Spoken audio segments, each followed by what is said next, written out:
Do whatever it is you're doing to the best of your ability. Why would you not? But think about, this is not just about how to live your own life. This is actually some really important leadership advice here. Welcome to The Thinking Leader, brought to you by Red Team Thinking. Bad leaders react, good leaders plan, and great leaders think. Each week, you'll get new ideas and insights from business executives, military experts, and innovative thought leaders to help you lead more effectively and better navigate your complex world.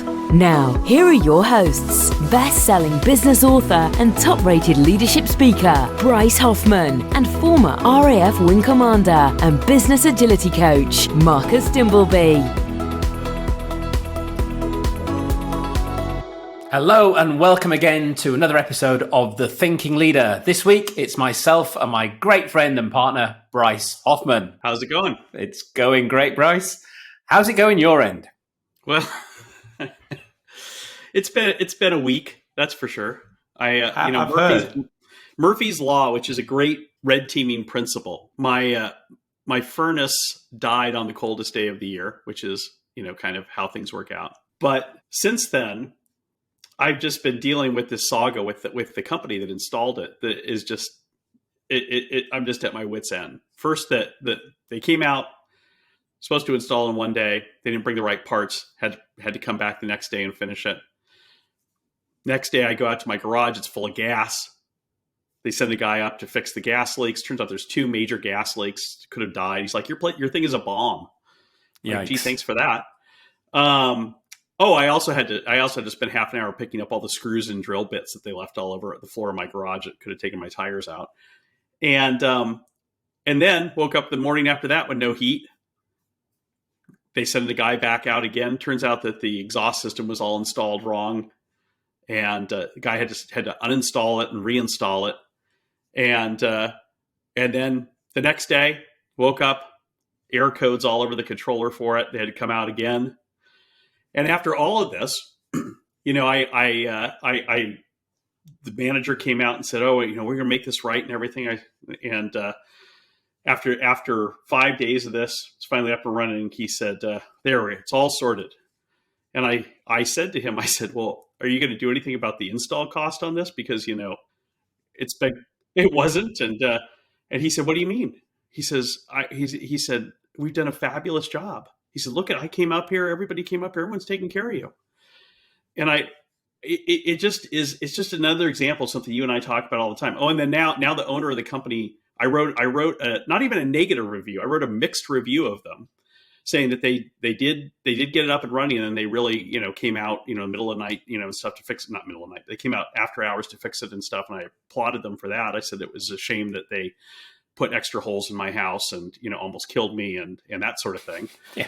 So it was a mixed review. And now the owner has sent me a nasty gram this morning saying how offended he is that I haven't given his team credit for their almost heroic effort. Oh, boo-blah. And besides, let's not forget, he says his original team was sick. And that's not, and they shouldn't be faulted for that. And it's just another example of something you and I talk about all the time.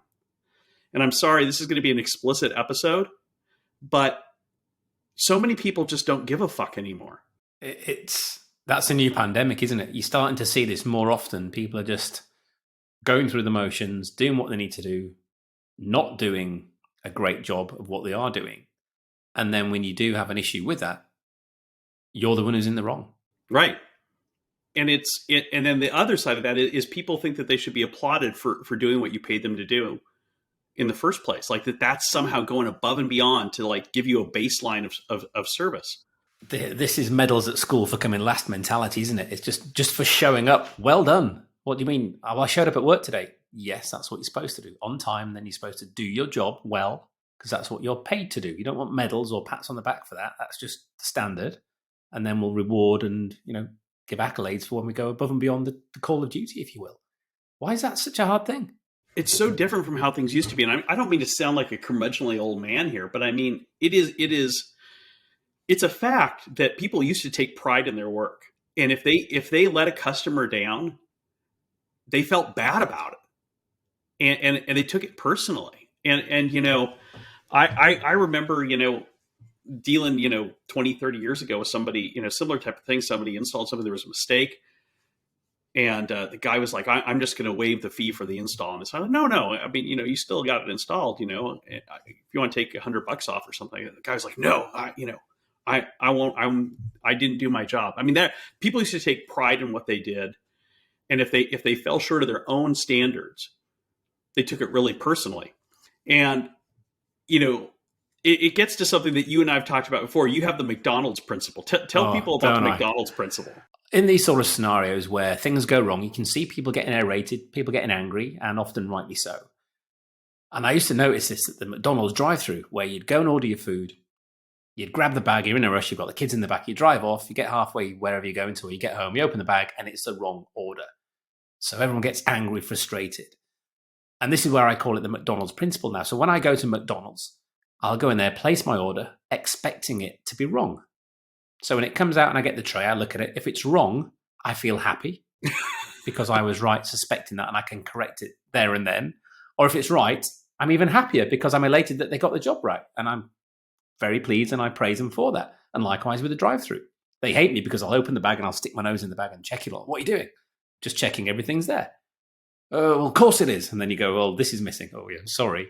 So that principle of this will be done wrong, it's an awful thing to have to think, but it's a sort of way we've been forced, I think, to now the level of service. And we all talk about customer service. The best customer service is no customer service because you don't need it. Right. But how often do we see customer service now where you ring up, oh, dial 1 for this, and then you spend half an hour on a phone, end up talking to a chatbot who tells you to go and look on the website that then tells you to call the same number you just called an hour ago. Very rarely do you even get somebody, a live individual, quickly talking and understanding what your problem is. So there is this this built-up frustration I sense people getting because it's pretty much everywhere you go. Everything, transport, shops, service, buying things, deliveries. The whole comedy of Amazon and Hermes deliveries, just leaving things randomly outside people's houses or getting stolen, throwing them over the gates. And it goes back to, you said, people don't give a fuck. And why is that? Where are we at today that makes people just not care to the level that we'd expect? Well, I think there's several things at play here. I think one is that I think you have to separate the individual from the institution. So there's institutions that don't give a fuck. And a great example is cable companies, internet companies, phone companies, with their, giving people, 4-hour windows when someone will show up and then not showing up on time like that, and if you talk to them, and we've had some of those clients, if you talk to them, they'll say, well, it's so hard for us to schedule, to stick to a schedule, because we don't know how long it's going to take for an installer to get somewhere and stuff like that. Okay. But you're making your problem your customer's problem. And I think that that's a problem there, is that organizations not giving a fuck about their customers and making their problems their customers' problems. So, you see so many examples of that. You saw that, with the whole, what was it, Lufthansa wasn't it? Yes. Yeah, the Lufthansa thing with the Apple AirTags tracking the bags. Yeah. Yeah. And instead of saying, wow, we have a problem where our luggage system is broken down, getting mad at the customers for tracking their bags, for having the audacity to track their bags and try to find them themselves. There are ways that you could deal with this. We live in an era of amazing technology. Companies that have these 4-hour windows could have a system that, text, you when the service guy who's coming to your house is leaving the job that they're on now. I worked with a company that did that. They send you, like, this is your window, but we'll give you a refined time as the day goes on. And sure enough, you got a little text message saying, right, you're the person who's going to be servicing your equipment has just arrived at their next job. They will be done in approximately this amount of time. Okay, so I know it's going to take them at least 2 hours to do that, it says, so I'm going to go have lunch. It's fine. I don't need to wait around for that. Then, they're wrapping up at their last job. Then, they just finished their last job and they're 28 minutes from your house. And those are simple things to implement. And they totally they go from making their problem your problem to helping you understand their system. It still doesn't change how their system works. So the one is the organizational thing. The other is the personal thing, though. And I think a lot of people, I think it's related to quiet quitting. I think it's related to the Great Resignation. I think it's related to a lot of bigger issues is individuals just don't take pride in what they do. They don't care. They don't take their job seriously. They don't act professional about their profession. I think all of these things come into play about it. And it's sad because, you and I are the same age, and I think it's not just, looking at the past with rose-colored glasses. There was a time when people really took pride in their work, particularly like tradespeople and stuff. They really took pride in doing a good job. And you don't see that very much anymore. No, I know. My 3 rules. I mean, my first rule, always do the right thing. And my second rule is if you're going to do something, do it right. And I've always had that sort of instilled in me as a young kid. I instill that in my own children. So whether I'm delivering a class with you, whether I'm controlling fast jet airplanes in my previous career, whether I'm sweeping the yard, I will do that to the best of my ability and do a great job. And I've always instilled that into my kids. Like they cut corners. I'm like, why are you doing that for? You're going to have to come back to do that again, or somebody's going to have to come back and do that. So do it right the first time. Do it well. A, you get pride in doing it, whatever it is you're doing. And B, it sets that sort of standard that this is how I operate. And whatever it is I'm doing in life, I'm operating to a bar that is set high and it's good and it's quality. And if you apply that in both your workplace, in your relationships, in friendships, it just gives off a very different tone to what we're seeing now. And I often wonder with a lot of the things today is, do people think it's beneath them? If someone says to me, hey, Marcus, go and sweep the yard. It's way below my pay bracket. I shouldn't be doing that. I'm going to go and do a shitty job just because I shouldn't be doing this, to show you how bad I'm doing this because it shouldn't be me. And you often sort of get that attitude, and I don't take that. I don't accept that. Do what you're doing. You choose to be there. You're getting paid or whatever it is you're doing. You choose to be there. Now, this isn't breaking rocks in the chain gang from prison, on a day out. You're there by choice, and therefore do whatever it is you're doing to the best of your ability. Why would you not? You're so right. And I mean, the same thing, this is something I learned from my grandfather. His principle was, if you're going to, a thing worth doing is worth doing well. That's what he used to always tell me when I was a little kid. And, I remember, I'd be hanging out at his knee in his workshop or something like that. And I'd want to go fishing or something like that. And I'd be like, let's go, Grandpa. And he's like, no, I got to finish this up. Got to clean up my mess here.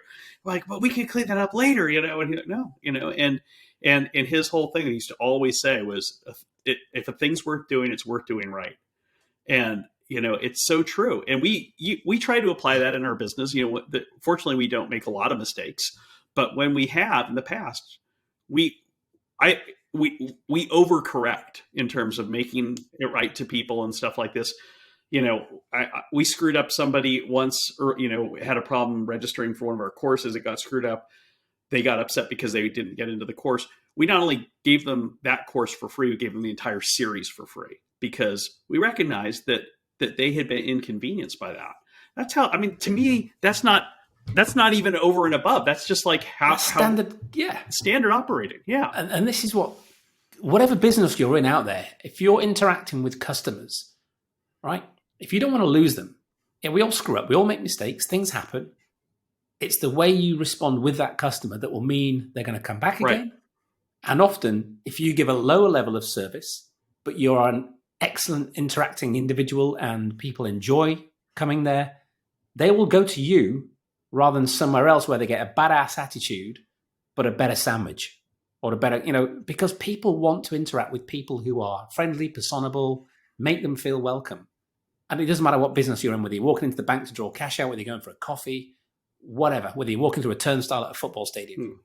The person there makes a massive difference. And what I really love is when you're in those events where you expect the drudgery, whether you're going to a bar and the bouncers outside and like, they're going to be horrible. When you get somebody who's overly nice and polite and fun and just enjoying themselves, it makes a huge difference. Right. It really does. And you feel great. I went to a gig with my kids not long ago, and you're queuing up to go in and you can see all these dreary people ready to search you. And then there's some young dude at the end and he was just, hey, are you excited tonight, kids? So cool you're coming with your dad, and this is going to be an amazing gig, and I've heard it twice already, and I'm so pumped, and you guys are going to go in there and have the best night of your life. And we just walked in there like, this is amazing. I can't wait. Whereas everyone else was like, it's like going on holiday, isn't it? That part, for me, going on holiday, getting there is part of the travel experience. Right. Going through the airport, the aircraft. And if everybody you meet on the way is some dreary, miserable life sucker who doesn't give a fuck, then by the time you get on the aircraft, you're like, oh, God. Right. Just all the fun's gone. Ah, it's so true. I want to talk more about this McDonald's principle, but let's take a short break. Hey, folks, Bryce here.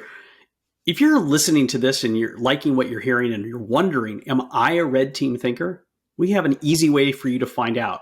Just go to the show notes, click on the link there to our free assessment to find out if you are a red team thinker and what you can do to think more effectively, to lead more effectively, and to make better decisions faster in your complex world. Like I said, the link is in the show notes, or you can simply go to our website, redteamthinking.com. Check it out. I can't wait to see how you score. Welcome back. So as I said before the break, Marcus, I want to come back to this McDonald's principle that you were talking about, because it's so interesting, because when I was listening to you describe it, it's Dale Carnegie 101. This is one of Dale Carnegie's principles. He says, expect disappointment, expect to be let down. And that's one of his core principles. And the reason is exactly what you said. Because if you expect disappointment, if you expect people to let you down, it won't upset you, it won't derail your day when they do, because you expected it.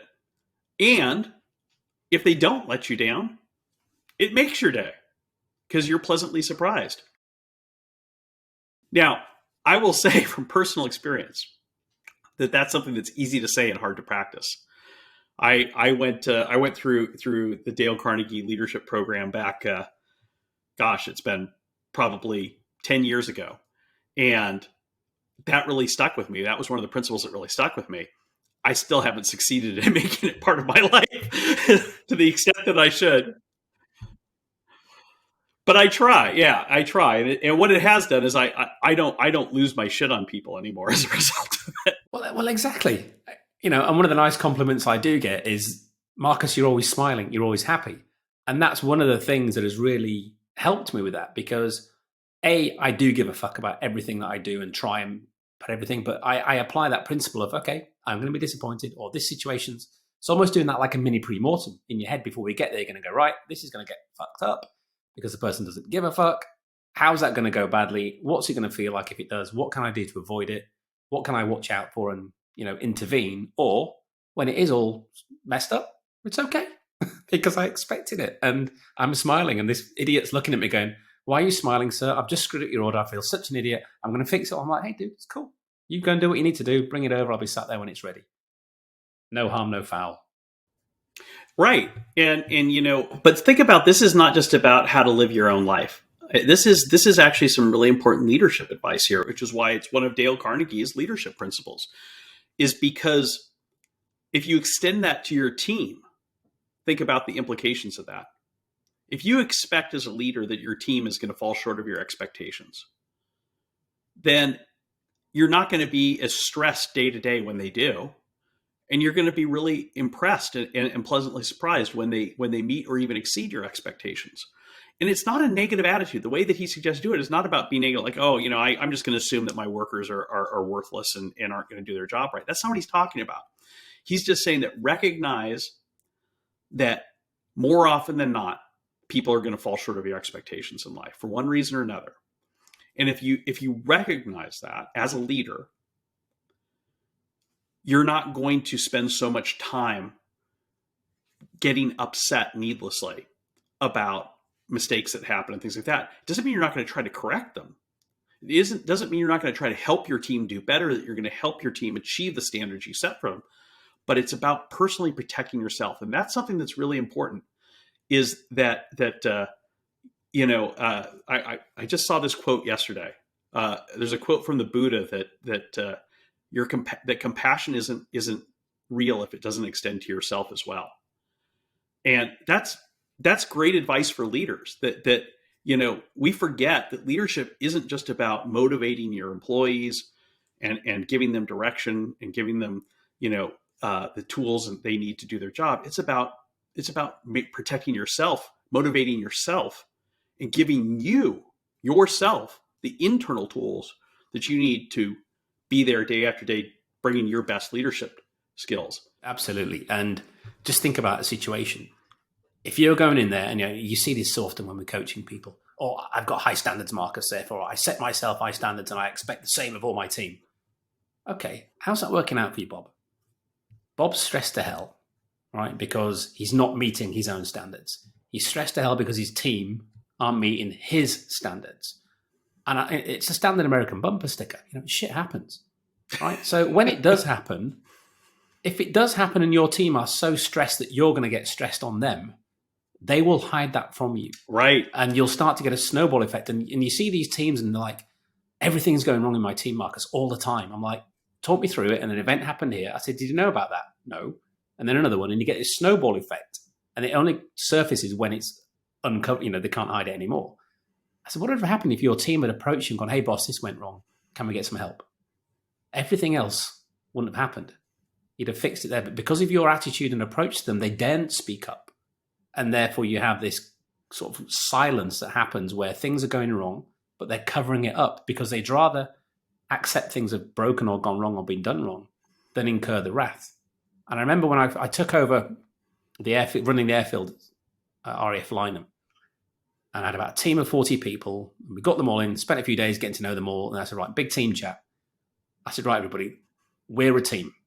Okay. We look after each other. We all have each other's backs. I said, so let's be clear how when things go wrong, we socialize this. If I'm ever out and about on the station and I hear from anybody outside of our team, be it my boss, a station commander, a pilot, whatever, that somebody here has fucked up and they didn't inform me about it. So I hear from it outside of our circle, you will see a side of me you don't want to see. Trust me. However, if you do fuck up and things happen, and I expect you to, I will. So I expect you to help me when I do it. I will protect you. I will cover your six. I will make sure we get fixed, whatever's broken, and we'll work as a team to do that. And then from external, people looking in will see us as a team who respond to incidents, who accept criticism and change their plans accordingly to help people, rather than, oh, they screwed up again. Right. They screwed up again. We have this list of problems that constantly keep occurring. And you saw this in other units because the fear factor was in those areas where people daren't speak up, even when they made colossal mistakes. And sadly, sometimes those colossal mistakes can lead to a major costly and often life-threatening mistake. So, as you said, this is a real strong lesson for leadership. Leaders give a fuck. Show your people that you care, but not to the detriment of setting ridiculous standards where people are fearful of making any mistakes, because that area that you're stepping into and creating is just built to fail even harder. Well, and this is something that's both true for leaders and non-leaders, for everybody. If you don't give a fuck, ask yourself, why are you even doing what you're doing? I think back, when Alan Mullally took over Ford Motor Company back in the fall of 2006, and, as you know, we've had him on the show several times, and I talk about this in my book, American Icon. First meeting with his team, he puts his rules on the wall of expected behaviors. And the last rule is have fun and enjoy the journey. Have fun, enjoy each other, and enjoy the journey. And when he put that up, several of his C-suiters were like, "What the hell is this?" There'll be none of that round here, lad. Yeah, we don't come to work to have fun, enjoy each other, and enjoy the journey. And his response was, "Well, why not?" I mean, his response is, life is short. Life is too short to be doing something you don't want to do. If you really don't care about saving Ford Motor Company and coming in here and doing this heavy lifting, if you're not having fun doing it, if that doesn't give you personal fulfillment, do something else. And, as for him, he's, people say to him, "Why are you here? I thought you loved building airplanes." He was the president of Boeing first. And why'd you leave? He said, "Because you know what I really care about even more than airplanes?" He said, "I love it. Still gives me chills thinking about this." He said, "I am here because I believe that America should build things. And I am here to fight for the soul of American manufacturing. That's a sense of mission. That's a purpose. It's a reason to wake up in the morning. It is the ultimate example of giving a fuck. And that's why, when he took over Ford, before he even formulated his turnaround plan, before he did any of this stuff, his first job was to put forward a vision for his team of why they were here, what their mission was, and why they were doing this. And he, he famously found this ad from Henry Ford opening the highways to all mankind that he'd taken out in the 1920s. And the ad said, behind every action of the Ford Motor Company is this simple belief that riding on the people's highway should be within easy reach of all the people. We'll get Sam to put a image of this ad up so you see what I'm talking about. His whole point, that's why when we were a great company, it's because we believed in that. We believed we had a mission. Yeah. And he said, so what do we believe today? And he said, we have to bring that belief. And he translated that into modern terms to be democratizing technology. So what was he doing right there? The first C of the framework, providing clarity. Right up front, right up before you get into the solutionizing, the planning, the strategizing. Why are we here? Who's here who doesn't want to be? There's the door if you don't want to stay, but here's what I'm thinking. Here's where we're going to be going. Does that excite you? Does that entice you? Does that motivate you? Does it make you give a fuck? There you go. Is this something you can give a fuck about? Because if it isn't, how can we make that so? And I love the fact the whole have fun thing, because again, that's my rule number 3. Yeah. Do the right thing, do things right, have fun. Because if you're not having fun... We got to post Marcus the Dimbleby code too. Yeah, Dimbleby's code, yeah. Absolutely. Because if you're not having fun, and you see so many people, you see the ones that are having fun, whatever it is they're doing, and again, ex-military, we've got a very black humor. You see it in the fire brigade. So, in some dire situations where shit's going down, some wise ass is cracking a joke and everyone's like, that's not appropriate. But it's so appropriate because it's just like, hey, we may as well have fun if we're going to die anyway. Just let's get on with it and make the most of these situations. And that's what I love about the organizations where you see that as a sort of fundamental core value. And it permeates. Absolutely. And, it's interesting because, you say that and, To pull back the curtain slightly, folks. So, we're as we've hinted, launching a major new initiative with coaching.com this year. And as a result of this, since I came back from holiday at the beginning of the year, I haven't had a day off. I've worked 7 days a week on this. And I was getting my hair cut yesterday afternoon. My hairstylist she asked me if I had a weekend last week, and I said no, and I'm not going to have one this weekend either. And she's like, gosh, that's so horrible and stuff. And I said, no, I am getting tired, but I'm really excited because I'm doing this because I give a fuck about this, and it really makes me want to get it right and do as much of this upfront as we can, so that this program is a total success for all of the people who sign up for it, and so that we spread this whole concept of red team thinking even broader. And I know you approach your work in the same way, and so it is, even hard work is fun if you give a fuck. Well, exactly. That's it, isn't it? I know my wife once said to me, I was talking about my principles and beliefs and things when we were in the early days. And she's like, how will you know when you don't give a fuck? I said, I won't get out of bed in the morning. She's like, what? I said, seriously, the day I wake up in the morning and it hits me, I no longer give a fuck about this thing I'm doing, then I'll resign that day. I'll quit. I'll walk away. I'll do something to not be in that position because it's not fair. I can't personally do something my heart's not in, and it's not fair on the person I'm working with, because if you don't get Marcus on 100% when things are going down, then it's not fair. So you've got to have that full commitment, both personally and professionally, to make a real difference, I think. And if you don't have that, you've got to really challenge yourself to say, well, why not? What's missing, or what else is going on? And we can't all fire 100% all the time. But it goes back to that personal reflection of, okay, why am I not feeling this today? Is it what I'm doing? Have I got too far down the road with this and it's just not salvageable? Or is something else going on that's detracting me? Do I need to just change my scenery, go for a swim, go for a walk, talk to somebody?